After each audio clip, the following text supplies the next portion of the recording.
मैं सुरेंद्र बज, महामंत्री जयपुर व्यापार महासंघ, प्रदेश महामंत्री confederation of all India traders. इस बार जहाँ तक होली का सवाल है, बहुत ज़्यादा उत्साह सभी वर्गों में था। महिला, पुरुष, बच्चे, विद्यार्थी, सभी में एक बहुत बड़ा जोश इस बार देखने को मिला।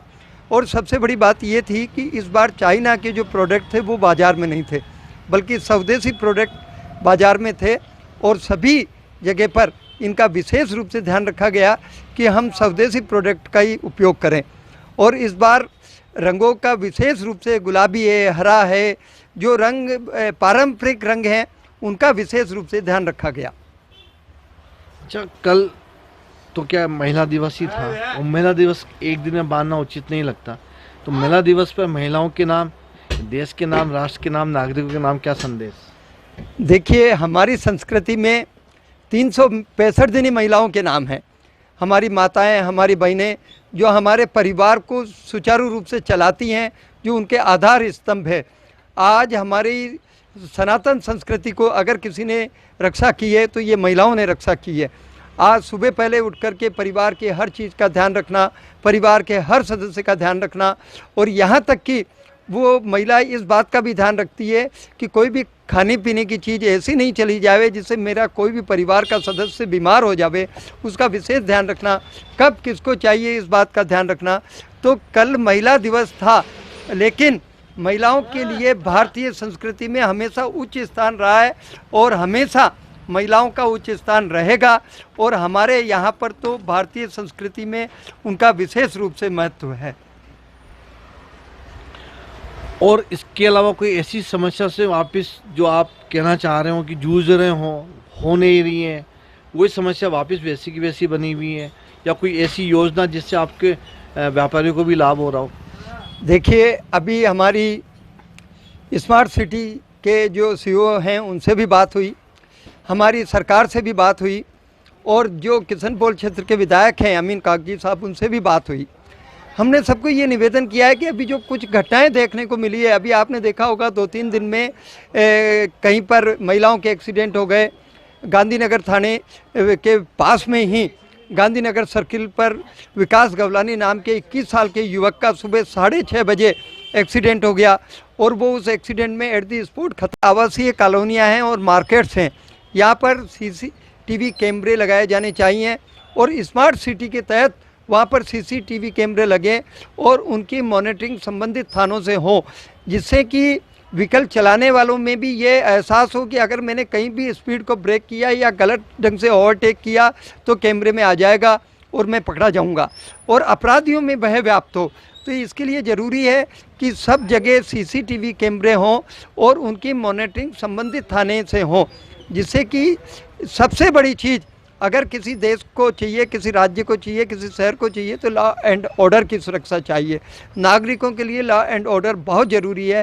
तो मेरी फिर पुनः सरकार से और स्मार्ट सिटी वालों से आग्रह है कि इस मुद्दे पर ध्यान देवें। दूसरी सबसे बड़ी बात, आज पेपर में आया है कि ट्रांसपोर्ट विभाग जयपुर को 10 जोन में बांट करके और ई रिक्शों को डिवाइड कर रहा है, लेकिन जो इस ढंग से उन्होंने ई रिक्शों को डिवाइड किया है, मुझे लग रहा है वो पूर्णतया प्रैक्टिकल नहीं है, क्योंकि 4 दीवारी के क्षेत्रों पर विशेष ध्यान दिया जाना चाहिए। जहाँ पर किशनपोल क्षेत्र विधानसभा क्षेत्र में उन्होंने केवल 2000 ई रिक्शे अलॉट किए हैं, लेकिन यहाँ पर अगर सभी तरफ पूरे 4 दीवारी को देखा जाए तो यहाँ पर ये प्रैक्टिकल नहीं लग रहा है। तो मैं निवेदन करूँगा कि व्यापार मंडलों से बात करके, जितने भी व्यापार मंडल हैं उनसे बात करके, जितनी भी नागरिक समितियाँ हैं उनसे बात करके इनका उचित आवंटन किया जाए।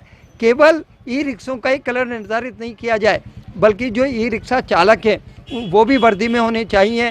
और दूसरी बात, अगर इस व्यवस्था को हमें सक्सेस बनाना है तो यहाँ पर जितने भी ऑटो रिक्शा हैं इनको ये मीटर से चले, इस बात की विशेष व्यवस्था होनी चाहिए। और ट्रांसपोर्ट विभाग, यातायात विभाग इस तरफ ध्यान देवे कि इन पर विशेष रूप से ऑटो रिक्शा जयपुर शहर में मीटर से चलें, जिससे कोई भी नागरिक कहीं भी जाना हो ऑटो रिक्शा को हाथ दे के रोके और उसमें बैठ जावे। आज हो क्या रहा है कि कोई भी ऑटो रिक्शा मीटर से नहीं चल रहा है, इस कारण ये यातायात की बहुत बड़ी समस्या बनी हुई है।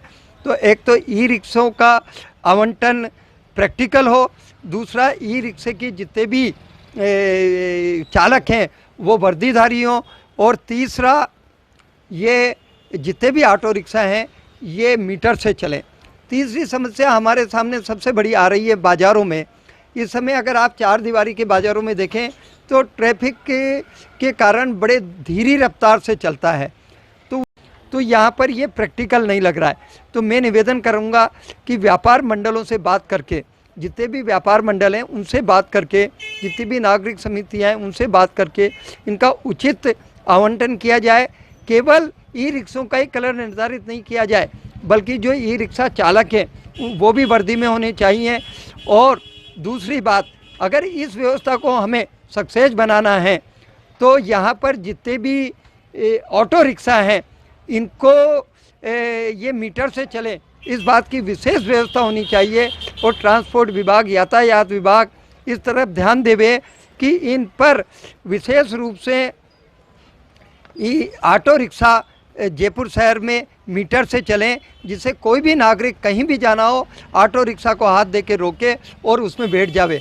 आज हो क्या रहा है कि कोई भी ऑटो रिक्शा मीटर से नहीं चल रहा है, इस कारण ये यातायात की बहुत बड़ी समस्या बनी हुई है। तो एक तो ई रिक्शों का आवंटन प्रैक्टिकल हो, दूसरा ई रिक्शे की जितने भी चालक हैं वो वर्दीधारी हों, और तीसरा ये जितने भी ऑटो रिक्शा हैं ये मीटर से चलें। तीसरी समस्या हमारे सामने सबसे बड़ी आ रही है बाज़ारों में। इस समय अगर आप चार दीवारी के बाज़ारों में देखें तो ट्रैफिक के कारण बड़े धीमी रफ्तार से चलता है, तो उसका कारण क्या है कि इन्होंने जगह जगह डिवाइडर बंद कर दिए हैं सभी बाज़ारों में। तो बाज़ारों के डिवाइडर को खोलने का उचित रूप से यातायात विभाग आंकलन करे दोबारा, और जहाँ पर डिवाइडर्स को खोलने की आवश्यकता है वहाँ पर डिवाइडर खोल दिए जावें, जिससे कि नागरिकों को बहुत लंबा राउंड लेकर के और अपने गंतव्य तक नहीं पहुंचना पड़े, बल्कि प्रैक्टिकल रूप से उसे जिस भी क्षेत्र में जाना है वहाँ के डिवाइडर का उपयोग करते हुए वो वहाँ पर जा सके, जिससे कि यातायात सुचारू रूप से चले। और चार दीवारी के बाज़ार, एमआई रोड, सब जगह पर, अभी एमआई रोड में भी ये समस्या बनी हुई है कि वन वे है, छुट्टी के दिन भी वन वे रहता है। तो इन सब समस्याओं पर यातायात विभाग को और ट्रांसपोर्ट विभाग को दोबारा से इन पर आंकलन करना चाहिए और इनको उचित निर्णय लेना चाहिए। जी, थैंक यू।